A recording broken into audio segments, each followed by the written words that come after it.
Hi friends, ఇవాళ T20 world cup final match India versus south Africa మధ్యలో జరగబోతుంది. ఈరోజు రాత్రి 8 గంటలకి మ్యాచ్ ప్రారంభం జరగబోతుంది. రోహిత్ శర్మ మంచి ఫామ్లో ఉన్నాడు. ఇంకా సౌత్ ఆఫ్రికా చొక్కలు తప్పవని ఇంకా టీమిండియా బౌలింగ్ గురించి చెప్పవలసిన లేదు. దుమ్ము లేపుతున్నాడు బుమ్రా, అక్షర్ పటేల్. ఇంకా బ్యాటింగ్లో రోహిత్ శర్మ మంచి టచ్లో ఉన్నాడు. మొన్న 50 కొట్టాడు. సూర్యకర్ బాగానే రాణిస్తున్నాడు. ఇంకా హార్దిక్ పాండ్యా ఆల్రౌండర్ షో చేస్తున్నాడు. బౌలింగ్లో బ్యాటింగ్లో బాగానే రాణిస్తున్నాడు.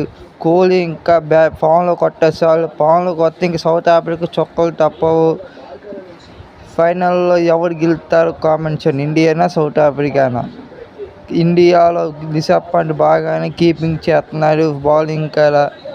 ఈరోజు రాత్రి 8 గంటలకి టీమిండియా మ్యాచ్.